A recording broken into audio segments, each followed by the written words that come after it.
Welcome to Privacy Now, your go-to podcast for privacy, crypto, and AI. Each episode, we dive into the latest advancements, explore cutting-edge innovations, and bring you insights from experts shaping the future of Web3 and AI. From crypto degenerates to the ones in it for the tech, Privacy Now has got you covered. Hi, everyone. Welcome to the third episode of the Privacy Now podcast, your go-to podcast for everything privacy, Web3, and AI. I'm super happy for this episode. I wanted to do it for a long time, but you know how it is in Web3. Everybody's busy, so we had a tough time aligning with time and date. But yeah, I'm joined by three amazing ladies. This episode is about women in Web3, so we have with us today Nelly from iExec. She's a CMO at iExec. And her journey began in 2016 when she discovered blockchain. In 2017, she launched the first French nonprofit organization dedicated to helping the general public discover blockchain technology. Today, besides her job, she works with public and private institutions to create learning communities and promote the understanding and practical use of new technologies. She also serves as a jury member and mentor for the World Summit Awards, recognizing startups in 182 countries that use digital solutions to support the UN Sustainable Development Goals. She also collaborates with ENISA, the European Union Agency for Cybersecurity, helping to make their cybersecurity awareness campaigns for SMEs better reach their audiences. And most recently, she joined the team launching the Women in Web3 Privacy initiative to help bring privacy to where it's most needed and make it easier for people to understand and access. So welcome, Nelly. That's a very impressive bio, I must say. Next up with us, we have Alina. She's also in the Women in Web3 Privacy initiative. She has been working in Web3 for 3 years now, having organized hackathons all around Europe.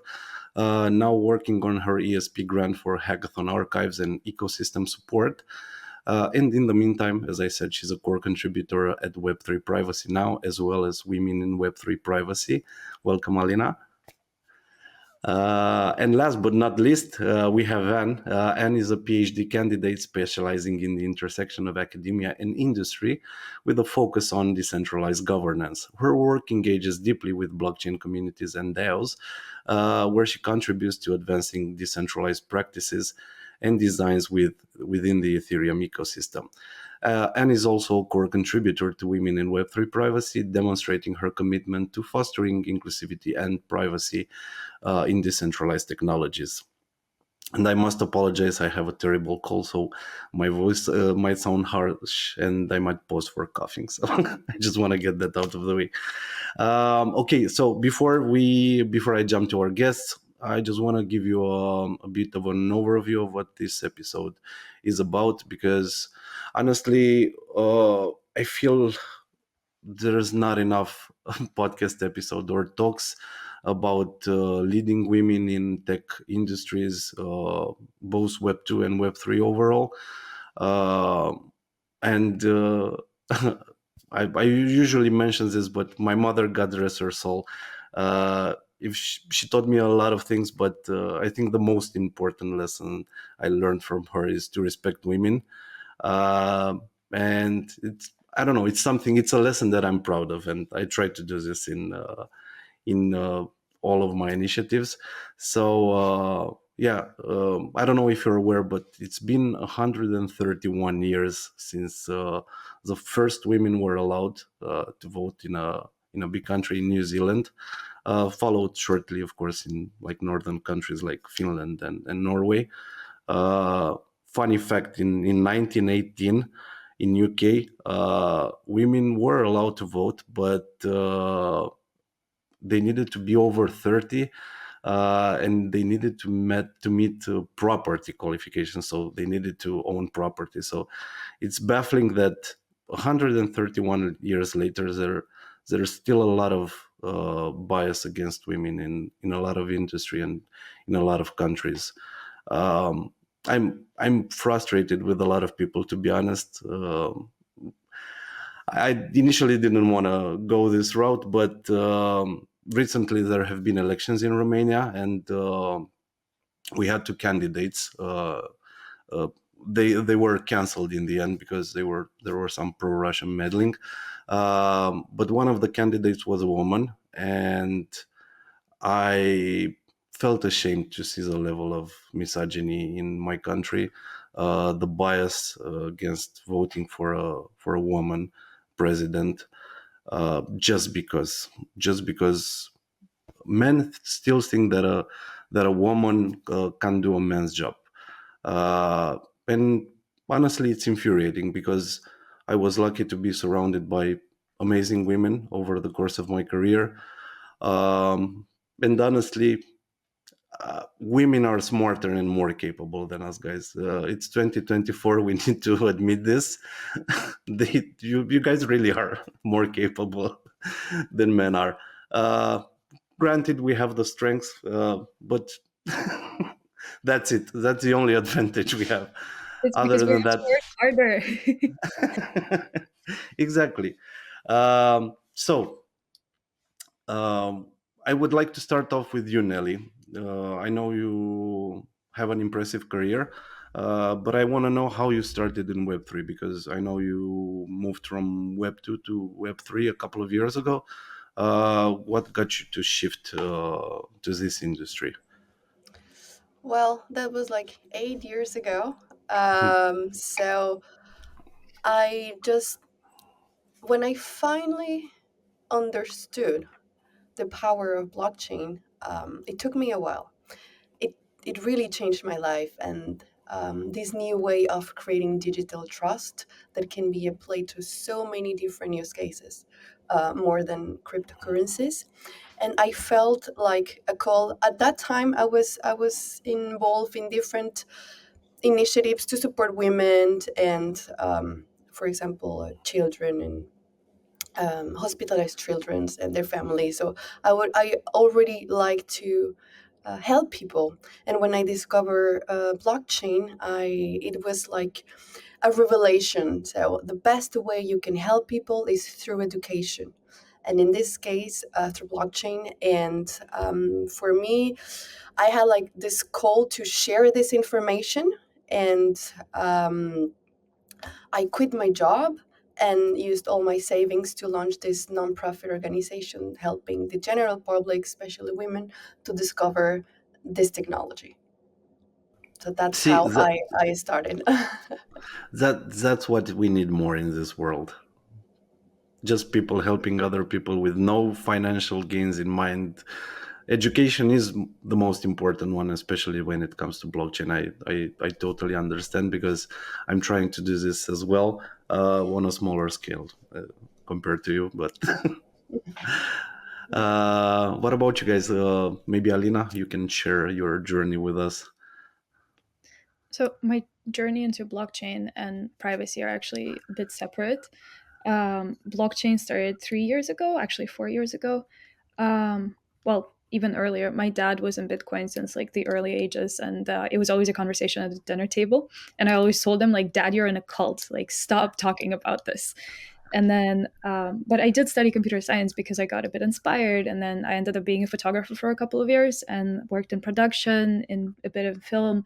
And then it was actually during the, like when the war between Russia and Ukraine started, I wanted to film a documentary inside of Russia to talk, like, a bit more about the Russian perspective and how people are reacting. But then that's where I realized, I'm like, if I actually do film it and I release it, there's no fucking way they're going to let me back in. So that's where I was like, okay, like there needs to be a way for people to publish this kind of stuff without doxing themselves, basically, and still having credit for their work and still having like, like a token. Now I can explain it more in blockchain terms, but then that's where I kind of dived in. And that's where I discovered NFTs and a lot of like sleepless nights going through Reddit. And then for about a year, I was just sitting in my room, like studying all of this, trying to make sense of things. And that's where I realized that there's a huge lack of educational resources. And then I ended up joining a community in real life. And then that's where I accidentally ended up organizing a privacy hackathon and conference. And it just kind of all spiraled from there. So now you're full time with the Web3 Privacy initiative. I like to say that it's my part-time job, but or like a hobby, but in reality, it's taken over my life completely. But I Yeah. still, when I meet people, I tell them, "Oh, I'm actually a photographer." Yeah, there's no such thing as part-time in Web3. No, never. And what about you? How did your journey start? Yeah. Yeah, my journey was always like this intellectual pursuit into blockchain. So I'm an academic, and I've always been fascinated with the people behind blockchain and the developers, and really just trying to understand because my background is in hacker studies and hacktivism. And so I was actually studying gender and AI for my master's. And then I came across the Bitcoin white paper and I read it, and it sounded amazing. Like it sounded like it was too good to be true. And I'm like, come on, this can't actually work out. Like like Alina said, there's like some cult stuff here, and I couldn't buy it. But then I started just like going deep into the rabbit hole and reading more about it and more and more. And then, I started learning about DAOs, which are my personal passion, like decentralized governance. And then I just switched my master topics to blockchain. I'm like, okay, there's just like too many things here. It's very interdisciplinary, and this is worth a master's, and this is worth a PhD. So for me, it was always intellectual, and actually, I'm really passionate about Ethereum community specifically because very early on, I had a chance to do like this IC3 bootcamp, which is like a super technically advanced bootcamp for devs, and I got to meet Vitalik and speak to him, and I asked him like, what do you think about Ethereum, and like just after that conversation, I just knew that this was the place where I needed to be. Like Nelly said, there was a calling to just to study it more, to understand it more, and see how I could add value to it as an anthropologist, as a social science person, someone who's not technical, who brings a very different perspective to the table. I just feel like we need more of these kind of people in this ecosystem, coming from non-technical backgrounds. By the way, are you familiar with the? I think it's Ari Jules, the Dark DAO's paper, and I Yeah, assume yeah. you're familiar with it. Okay, Yes. yeah, I wasn't sure. I was trying to remember when you said that was it. Yeah, it's Ari Jules. Um, Before we move on, I would really like to talk a lot more about Web3 privacy. I've met Mikola at this Bucharest, I think, last year. Or was it this year? But I don't know how time flies for me lately. I don't even know which conferences I attended this year. Was it is East Bucharest? Bucharest, March 2024. Okay, so this year. Yes, it was this year. That's weird. Yeah, felt like I met him a year ago. Anyway, so yeah, I became interested. I joined the channels on Telegram and everything, and I love what you guys are doing. Like I really love it. But before moving on to that conversation, I would like to focus a bit more about the main topic of the podcast, which is women's role in this industry. And how do you think?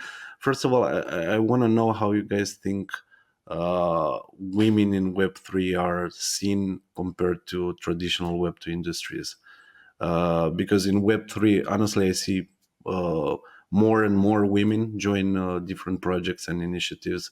So, do you think it's different? Do you think the initiatives are bigger? I think not necessarily from the initiative side, but there's definitely a factor which is very cool, I think. So privacy normalizes being anonymous, where you can just have, a profile picture, like a weird profile picture, a different name, and people will still take you seriously, which doesn't really happen in a lot of industries.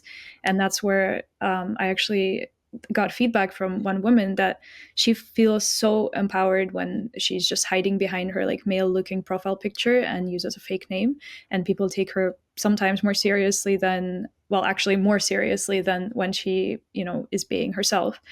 And I think it's like not necessarily empowering. It's good and bad, obviously, but also it's kind of like it gives women more of a runway to kind of like experiment and test out their thoughts and kind of like throw things out there.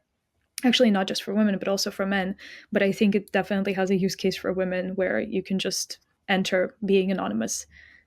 Also helps with social anxiety too. I think we all have social anxiety by now. We're just faking it really good.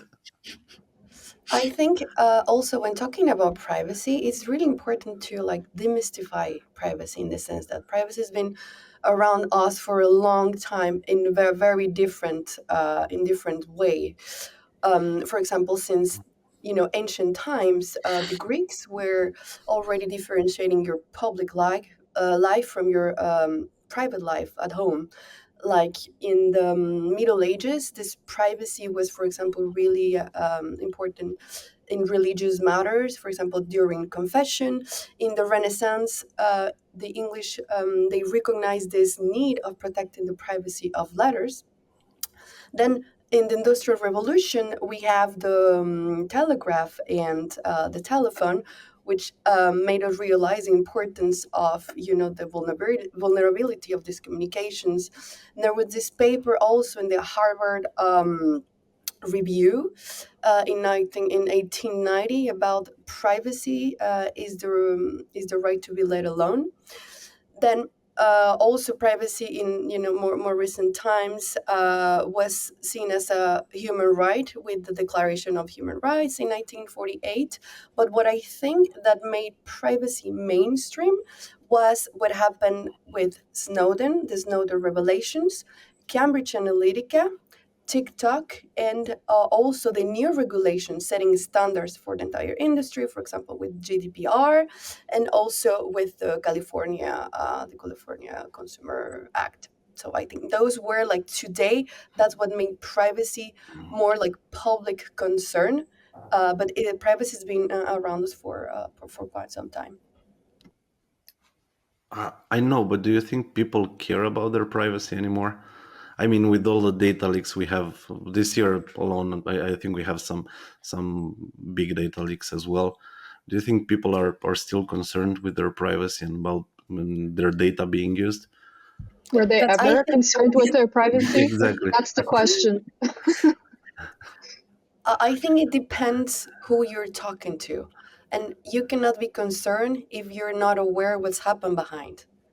It depends of the degree of knowledge that you have of what's going on with your data. For example, the view on privacy for people in Web3, we're like at the top. But for example, people that the elderly people or people that don't have access to internet, it's very different. I cannot say it's a concern. It depends who you're talking to and the degree of information they have. And I think in Web3 we're just built differently. Because if you ask anybody that like uses social platforms, like they don't care anymore. I that's always ask all of my friends and all the people I mean, like, hey, do you care if your data is leaked online and people have access to your passwords to They screw it, don't like care by until they're like a political opponent in a very shitty government. yeah. And then they start caring because then it's like they realize that people are watching. People can put two and two together. But in general, no. Of course, I agree with You you need with that. you need to have a personal experience with privacy to understand why it matters. It's the same with feminism. You need to have that empirical sort of encounter just in your own life to understand why feminism matters and why we have to fight for women's rights. Otherwise it's just becomes irrelevant. And I have friends who say, hey, I love having Google predict my behavior and remind me of when my flight is and all the time, right? Because it's been so normalized. But I think people don't often see that privacy is basically the foundation of your freedom and ensuring that your voice truly remains your own. Exactly. I have people say to me that they're glad that phones are listening to them and get really nice recommendations based on their preferences. And I think it's baffling by now. Yeah, and it's become the norm that people wouldn't even want to give up all this comfort that they're getting in exchange for their data, I which is think wrong. um, sorry, I think also something that can really helps to understand today the importance of privacy is that in normal life, if you want to go to the store, buy something, go back home, you have the right, well, depending on where you live, to not being tracked of everything you do, everywhere you go, every interaction that you have. In real life, you're used to not being tracked. But if we apply this to our digital lives, in our digital lives, everywhere you go, everything you see, every interaction that you have is tracked. So this is something that it becomes the norm. Most importantly, all this tracked information is the business model of Web2. The worst part is that all this data is being monetized by companies. So, and that's the business model. And what is a little bit more concerning is today about 68% of the population have the global population have access to the internet and use this version of the Web2 version, which is means that around 5.5 billion people they're being tracked and their data is being monetized by companies, not by them. So this can really helps to put in a perspective why privacy is important and the business models that Web2 is using. I always say that data is the new oil, which it's true. You can just look at the top 10 companies in the world and see that they rely on people's data. So it really is the new oil. And how Harry has a saying, Harry is one of our engineers at Oasis, that data is like nuclear waste, that we need to be very careful on what we share and what remains, especially when it comes to blockchain. That's why privacy is one of the missing pieces, and we need privacy more because if you think about it, data is nuclear waste. Like everything remains on blockchain forever and ever and ever. But yeah, so separate to the whole Web3 privacy initiative, I don't know who started the Women in Web3 Privacy initiative, but how has that been going?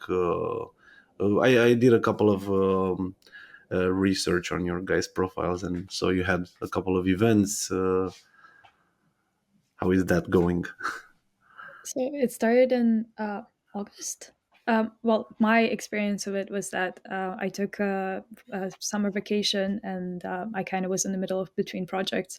And then Mikola texted me saying that, well, there's this group chat, you might be interested. It's Women in Web3 Privacy. And I was like, okay. I wasn't planning to work or do anything, or like, I wanted to take a break from everything. I was chilling on the beach. And then I opened this like group chat, and I'm just like, there's like these amazing women. And it's just, I don't know, the conversation was going, the vibes were there. I know, Anne, you hate the word vibes, but the vibes were there. And it was, I don't know, it was really inspiring. It literally dragged me out of my kind of like taking time off, and I couldn't stop myself. I was like, okay, I want to like get on it. Like we can do so many cool things, and like there's just, I don't know. And that was August, September. Actually, no, that was September. And I don't know what happened before that. I think because Anne, you created the group, and like you're the motor behind it. I do the governance basically. You're the mom of the group. That's my thing. Yeah. Okay, so Anne is the mastermind behind this. No. It's a collective thing. I just facilitate it basically. It's like a family, there's no mastermind, and just moving it's a sisterhood.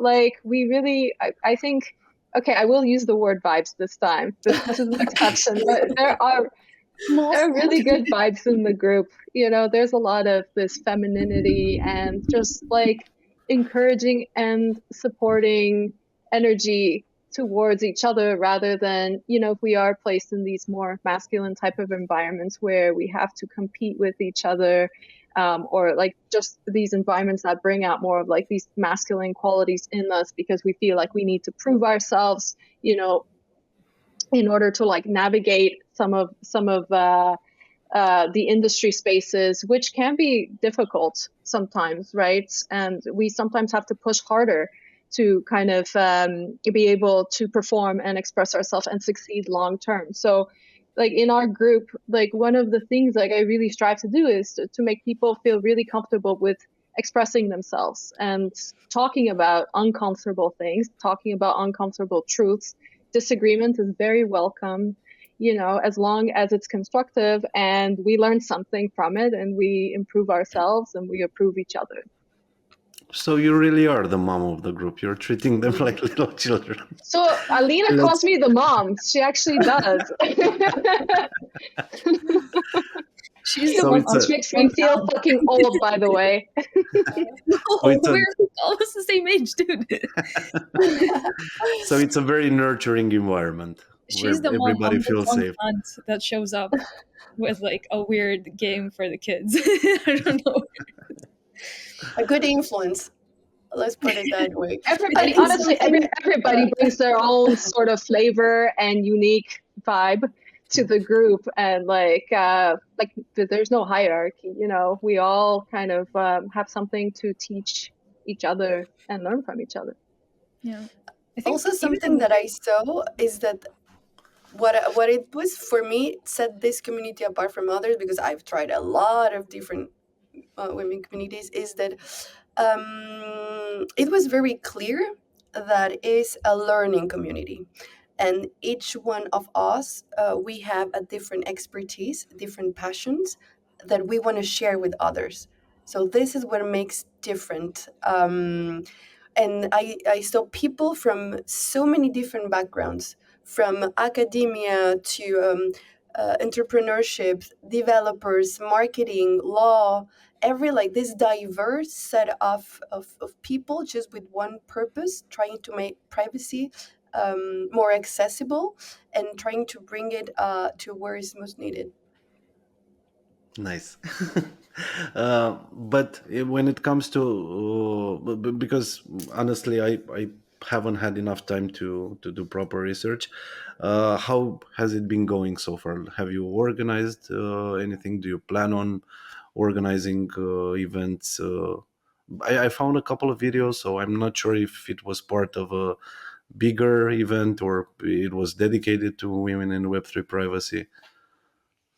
So just like Nelly mentioned, it is a learning community. So we kind of just Okay. throw ideas out there and see what sticks. And then we started with a small kind of podcast learning episode where we had a couple of women that were available to do it and they wanted to showcase some things. And then we did, well, we launched the website. I'm just thinking of like the roadmap. And then we did the DEF CON side event. And yeah, like sorry, originally I wasn't even going. I don't know how the side event even came to be, and you know more about this because then I decided to go to DEF CON and then it was just like, okay, I'm jumping in to help out, but mostly on site. I think Atstec helped us out with a venue, and then we just threw some things together, and we had a great lineup of speakers. And then I just showed up with my phone to record it. Thankfully, I have a really good phone and microphones to attach to it, so I just had my setup, and that's how we recorded the videos. Very low budget, very low key, but the talks came out fucking amazing. And the vibes in the room, again, the vibes, they were so nice. Like it wasn't a huge event, it was a very like low key event because also the venue capacity wasn't very big. So, and it was throughout most of the day, so people kept on kind of coming and going. And I don't know, we had like amazing conversations, also so many questions, like more questions that I've ever seen at a panel or a conference, because we had like 6 theoretical talks or like 5 theoretical talks and 2 workshops. And then because it was like a bit smaller event, the room was participating, everyone was talking to each other, like they would be talking to their friends, like I don't know, doing a presentation or like talking about something. And then we also had like, it wasn't just exclusive for women, we also had amazing men, like true allies. Like this guy was just asking what can he do to like make women feel more included at his company where he works, and what steps can he make, and he was listening to all of our feedback. And yeah, it was a wonderful event. So out of it we have the talks, we have some pictures as well, and then what's I feel like we also did something else, but I forgot. And was there anything else that learning resources maybe available on the. We have a pilot. We filmed our first Yeah. pilot of some of our ladies from the group sharing their own like personal topics around privacy, which they feel the most passionate about. And like what I deeply admire about this group is the intellectual honesty that we have. You know, if someone's wrong or if something doesn't quite resonate with others, like people will call it out and we'll have like a very deep and honest conversation about it, which is, I think, something that came during the workshops in person. You know, so as Nelly said, yes, it's a real opportunity for learning and um, just like my personal thing is like I don't want people to feel like they can't express themselves, no matter how controversial it is, you know, no matter how weird it is that they want to say the criticism. I want people to have these conversations out in the open because I truly think that this is how we can improve ourselves, improve each other, and it's also very much corresponds to like privacy, you know.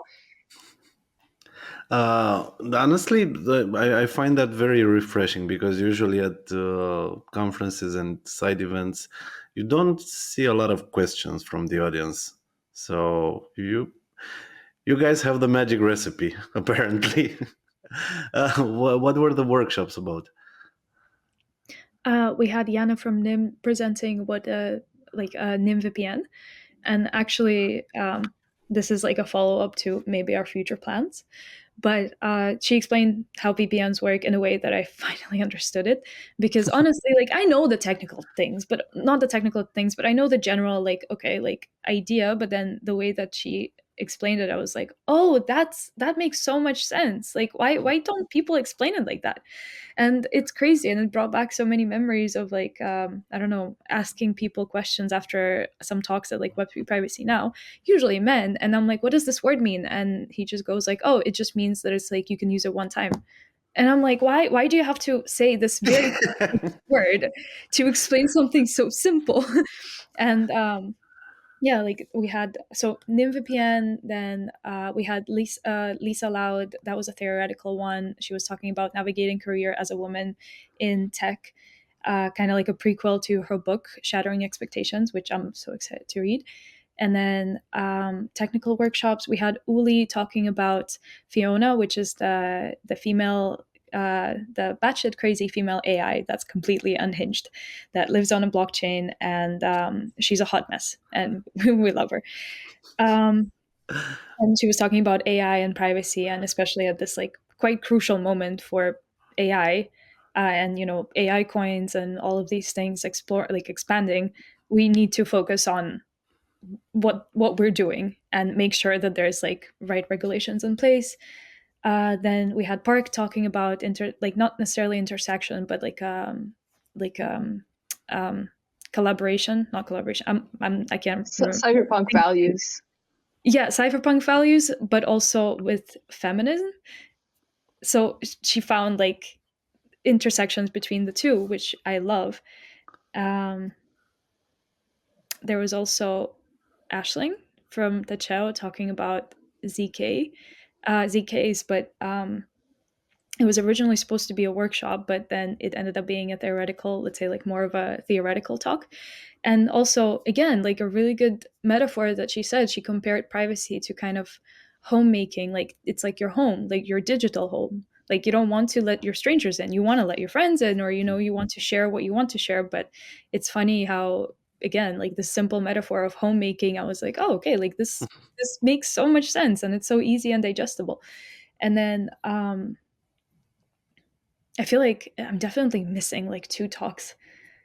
Ash, And mind you, Ash.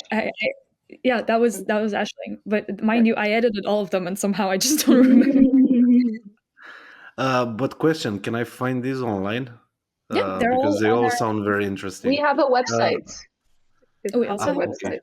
Okay, so I can and find them there. Perfect. we have I'm also gonna I'm gonna include this resource when I publish the episode. I'm gonna add these resources. awesome. They're also Nice. called like I dropped them like a season one Netflix episodes, and they're all called like the one where Yana explains Nim, the one where Aisling talks about ZKs. I was watching Friends at the time. I don't know if you can hear Yeah. the inspirations behind it. I wanted to name the episodes for the Privacy Now podcast based on Friends episode, but the rest of my team didn't agree to. They said it was too used, like this methodology. But I love it, like the one with. Okay, so any future plans for the? I understood that you guys have a more free environment where you need to people come up with ideas and propose different initiatives. But is there anything that we need to look out for in the upcoming months? Us taking over the world. Ah, nice. Okay, so I need to pack my bags. I think People something often that ask is us. Go ahead. I think something that is important is that privacy, women in Web3 privacy is open to anyone.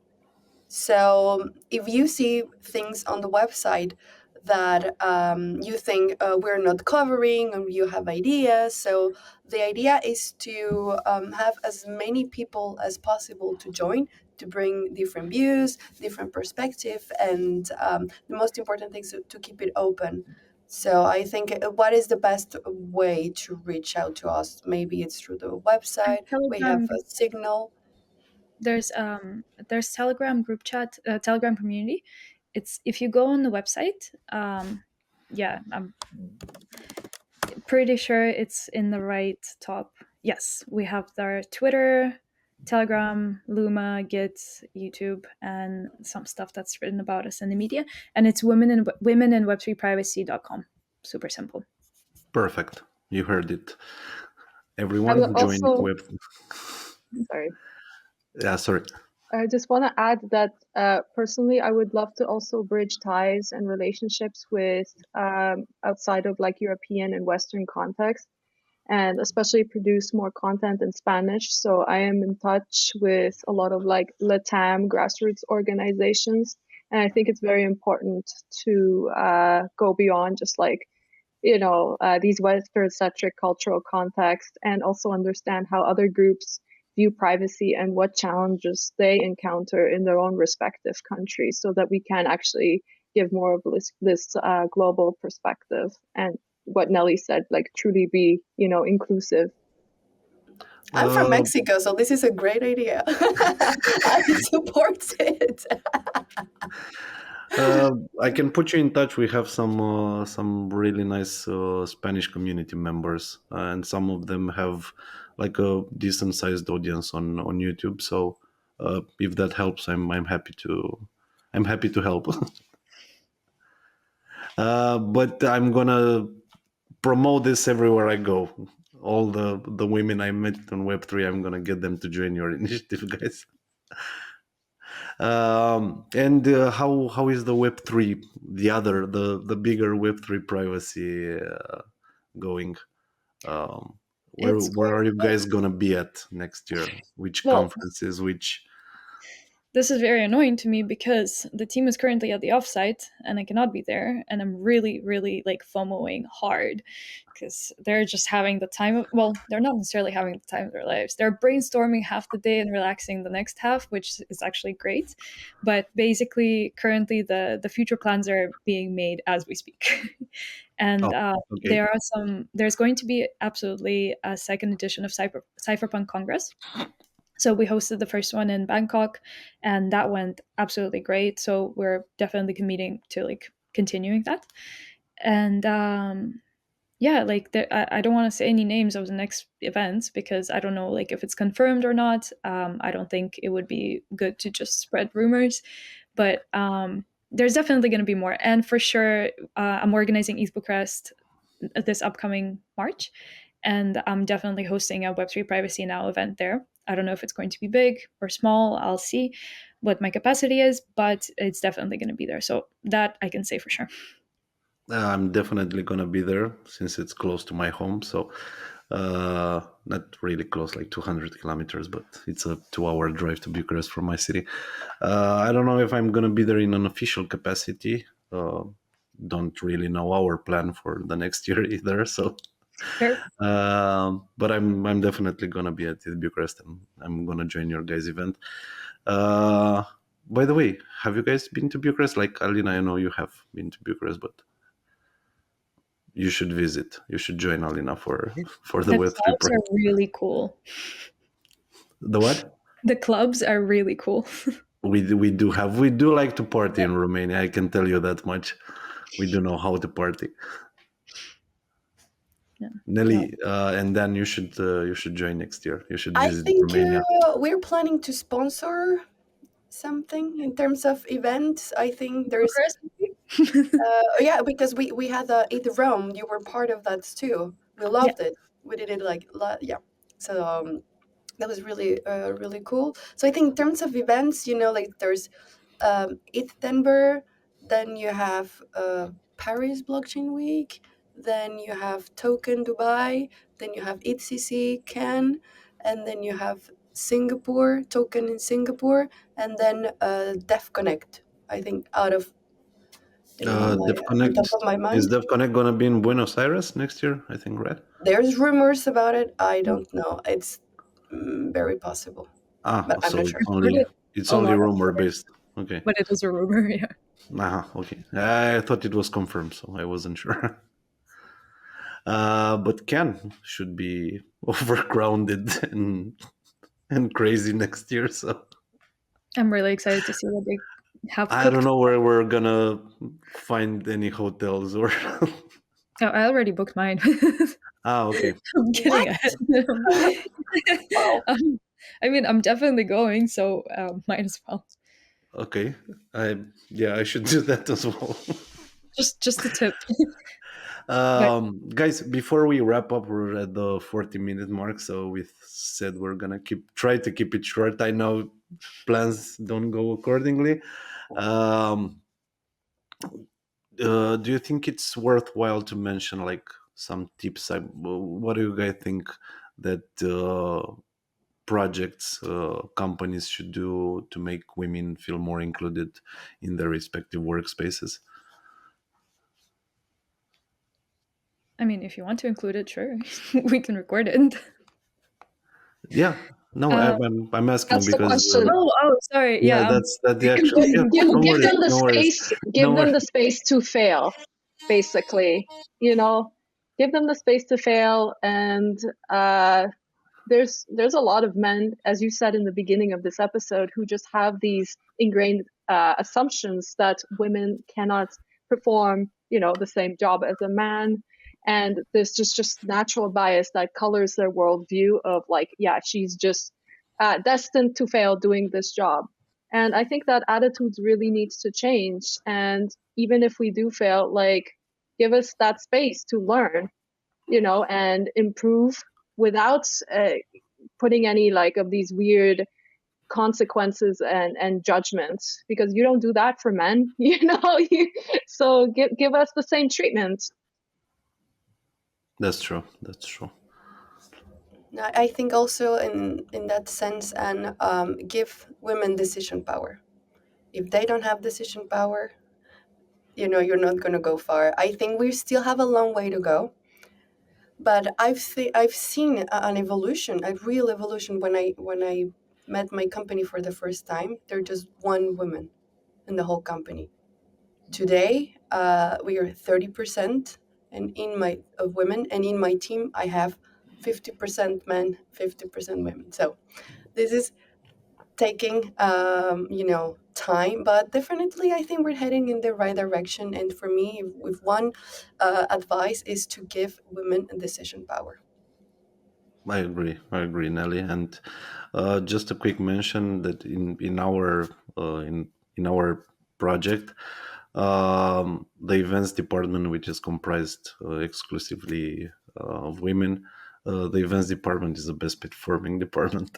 The other guys are gonna hate me, but that's the true. Like, we have three Diana will love amazing. this. Yeah, we have three amazing ladies: Diana, Nelly, another Nelly, and Danielle in the events department, and they've been robots this year. Like, I don't know how they still do it. They still have a couple of things planned for December, and I told them, like, I don't know how you guys, like, I've been burned out since August at this point. They still keep on going, so I can only love them and appreciate them for this. What about See, you, Alina? Do you have any? something that you said that they are working really hard, and this I is know, something I that I heard it when I said it. no, but this is something that I mentioned before, is that I feel like women work harder because they need to like show themselves up, and men can get away with much less. And my advice for companies and protocols would be to pay your women more, because they're less likely to ask for it. And I feel like men would always just be like, hey, I'm doing I spent the entire evening doing this, like, can I have like something back for it? And women would work throughout the entire night, like pull an all-nighter, and then just be like, oh, is this okay?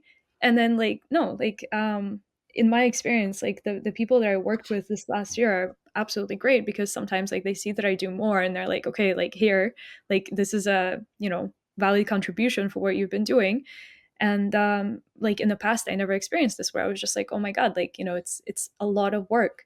And yeah, like I think men, because they're used to asking for it, it's not necessarily because men want women to get paid less, it's just because they're used to people asking. So this is something to be mindful of, and of course, it's going to take ages to unlearn, but work with it. Yeah, I know, and I'm telling this to every woman I know. Like, hey, you need to be appreciated more. You need to stand up for yourself. You need to ask what belongs to you. You need to ask for raises, for promotions, for bonuses, for because that's how the men do it. So why not you? Why do you have to wait until something is given? Just go and grab what's yours. And yeah, when I said I heard it when I said it, I know you were gonna mention that, and that's true. Like, most of the women I meet feel like they need to work more to stand out, and that's wrong. To be honest, that's very very wrong. Uh, yeah, I don't want to go on ranting for 20 minutes about how I feel about all these things. So, um, I love that for once it's a man ranting. yeah, no, but it's how I feel. So, that's why most of my friends can't stand me anymore, because I keep bashing their heads with their stupid mentalities. But we'll get there someday. Equality in all ways. Guys, thank you so much for joining this episode. It's been an honor having you here. For our listeners, you heard join the Web3 Privacy Initiative. I'll leave links to the episode, and I'll see you probably in January. Any closing words? Sorry, from you guys. I think it would be salary, freedom to fail, and Alina, what was the other? Salary, and then wait, no, the one that I said is salary, and Decision then power. Okay. yeah, You have that was the yours. You forgot yours. I forgot mine. Decision power, salary, freedom to fail. There you go. And There you don't go. hold back. Say whatever you want to say. Don't be humble. I mean, be humble when you need to be humble, but also don't be humble when you don't need to be humble. And just say whatever you want.